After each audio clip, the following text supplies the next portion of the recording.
Okay, we're back again with the motorcycle project, the Harley WLA 750 italeri kit. This is the current status of the build. Still lots of work to do, but I do have the headlight and horn installed up front. We've got the fenders and fender skirts installed front and back. Plenty of wiring connections have been made. And that involves the vinyl tubing in some cases, and in some cases they're molded plastic hoses with end fittings. So there's a little bit of both. Let's see, the side exhaust pipes are installed. Did I already say that? Don't know if I did. Don't care. It's up on the rear kickstand. So if we just swing that up and into the clip at the back, and it does go into the clip. Spring-loaded seat works, beauty. Let's just prop it up a little bit here since we pulled the stand off. Well, okay, that's fine. So that's the Harley currently. Again, this is a military bike that I'm basically building stripped with just as a civilian. This is the right hand side of the bike, obviously. Here's the left. Let's see if I can do this without dropping it. Hey, small victory. Okay.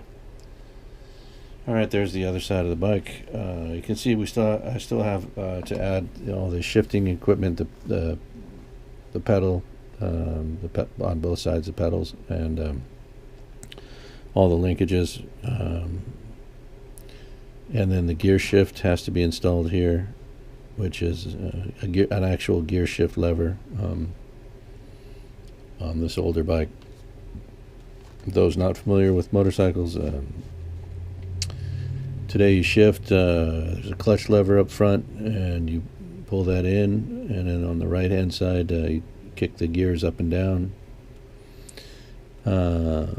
On these older bikes, it was done a little bit differently, with the shifter being actually a shift lever, just like you'd have in a car. And I think clutching was still done with the levers up top. So we had our this would have been the clutch side. This is the brake side on a modern bike. I'm not sure if that's reversed on the older style. It may be that this is the clutch, or that that's the clutch and this is the front brake. I'll have to do a little looking at that. I did change around how the air cleaner works. On the older bike, there was a large air box that was installed here with a short length of rubber tubing that fed into the carburetor. On this one, I've replaced that with the newer style air filter attached right to the end of the carb, which is more like our prototype photograph. A couple of things. Again, the bike isn't an exact copy of the prototype photograph. I've got the headlight and horn reversed on the prototype bike. In the photograph, the headlight is up on top and the horn is underneath. It would have taken a bit of work to flip this on the bike, and I just went with the stock method. Let's see. That about sums it up. Fender skirts, fenders installed, lights are on. The headlight and horn, the pipes are installed, and working now on the foot pegs and pedals. They're pretty well molded. I'll show you what the foot pedals look like here.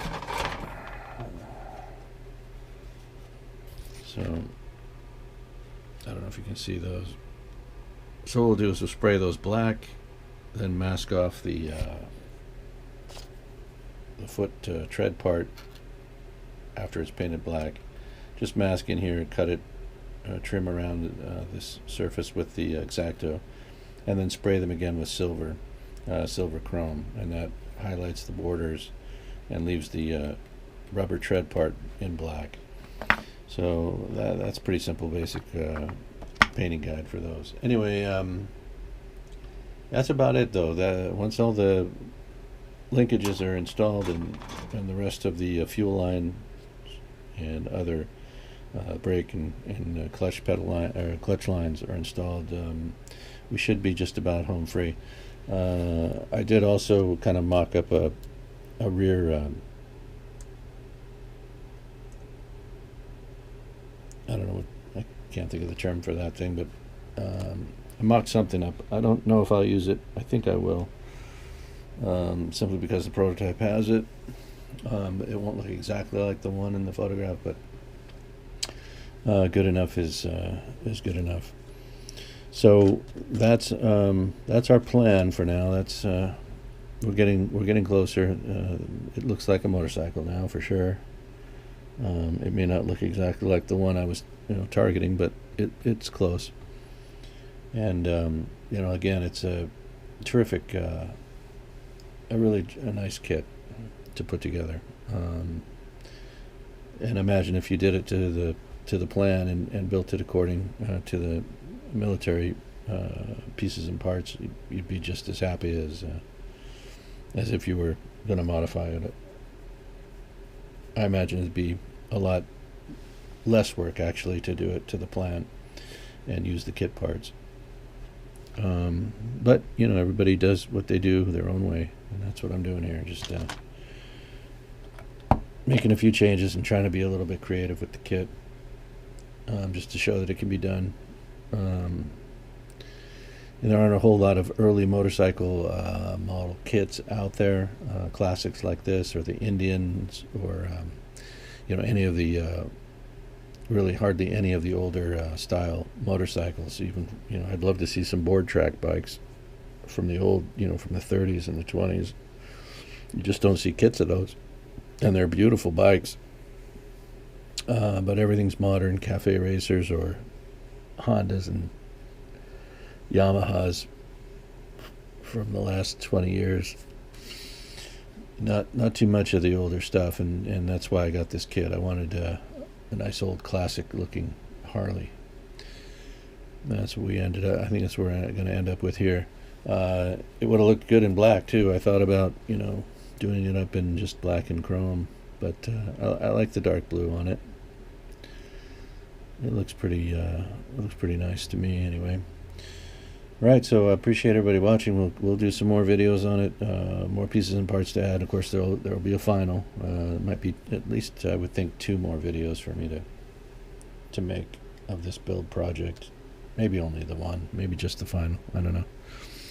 We'll see what happens. If I come across anything weird or difficult with the kit, we'll make one kind of talking about that. But I don't foresee anything ugly happening or anything truly horrific. It looks like it's just going to be well, I don't want to get ahead of myself. We should just be able to finish up to a final video and post that up in the next few days. All right, I hope everybody's having a great holiday. Thanks for watching my channel, and appreciate you all. Thank you.